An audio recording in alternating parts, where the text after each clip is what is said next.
Wow, part 8. The series feels like it's been dragging on for quite a while now. Anyway, this video took longer mainly because moving the entire game into a new experience and completely remaking the game from scratch is quite hard. Anyway, let's continue.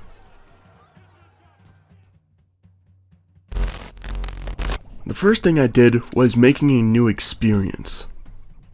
The reason I made a new experience is because I am planning on moving everything that I wanted from the testing place to be moved over into the main game. Plus, the original experience I was working on was for testing anyways. I mean, it literally says test place on the name of it. Now obviously, I'm not going to remake everything from the testing place, since some ideas I don't want in the game. And also, it would probably take weeks to remake everything into the new place. I mean, look how many files there are in the game. Before I started to move things into the other place, I wanted to test out a stand-on bar inside of a different test experience. Now, although this bar does look nice, it doesn't run too well. It has a ton of bugs, so I'm gonna have to work on it a bit later. Now, I can't tell you why, but I want you to remember this certain experience in the future. Anyway, the first thing I started to work out on is by making the first person camera a bit more realistic. Now unfortunately, I did have to take a little bit of code online so I can make the person's head show where they're looking at on the server. But for the client-sided one, I made it so that the camera falls ahead and isn't locked in one place all the time like it usually is. You probably won't notice it all that well, but it does indeed exist. It's just a nice little detail to the game to make it just a tiny bit more realistic.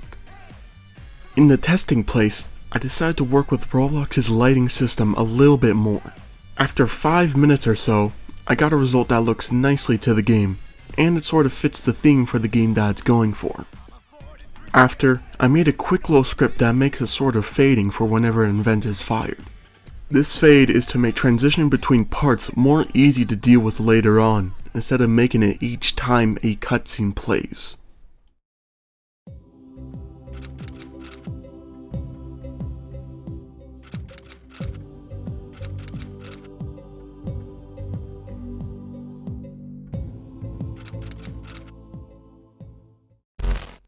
I was finally able to start writing the plot for Don't Breathe. Now obviously, I can't show you this document since it's absolutely private and will never be released for the public. But I will drop some hints within the game and maybe within the Discord server as well. Speaking of that, did you know that we remade the old version of our Discord server? That's right, a server that wasn't made in a few hours. This server is quite a bit bigger than the other one, more security, more activities, and more to talk about, even with the mods and me. There are also more events I will be doing, posting leaks, having polls, and maybe even playing some games for fun. All of that juicy stuff will be in the link in the description. Anyways,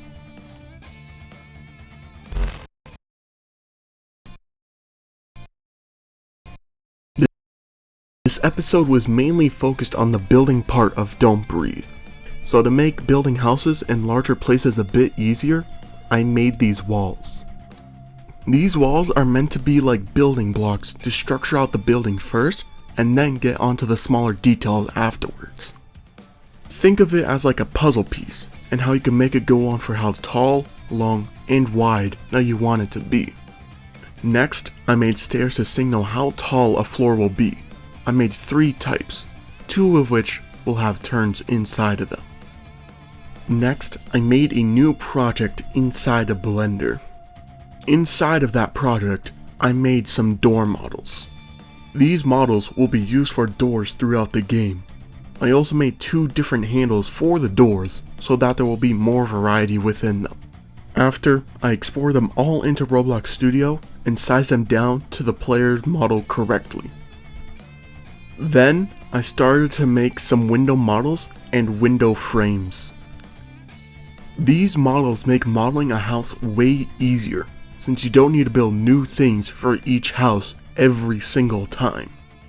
After, I made some more window models that are bigger than the other ones for even more variety.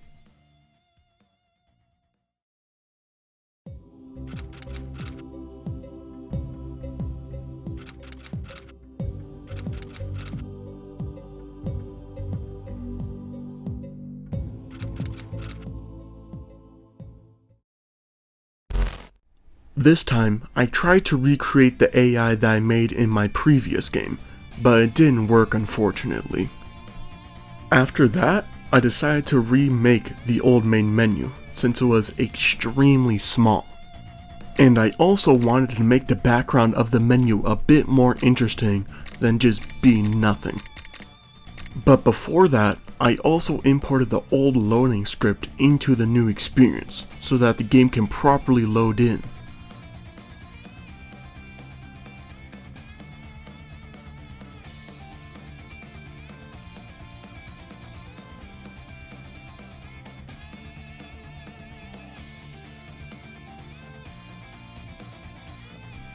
For the main menu, I decided to base it off of an abandoned home.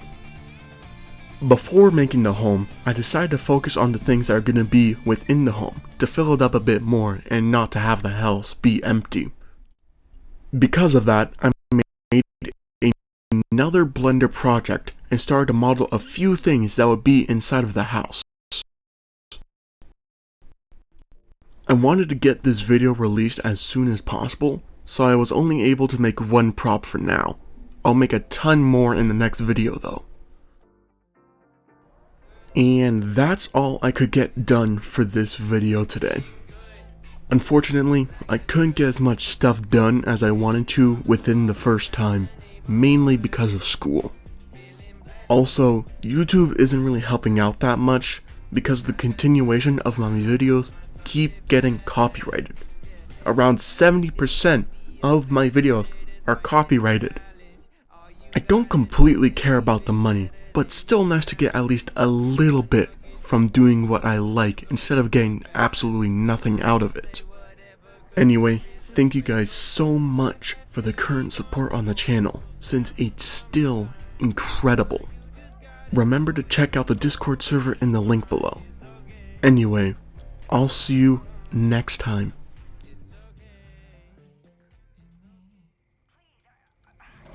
Are you there? Is somebody there? Please. I told you God wouldn't let you take me. Please. I need to know what's going on. Dispatch? Oh my God. Everything is just fine here. I don't need to call anyone. Yes, Father. Praise be to you.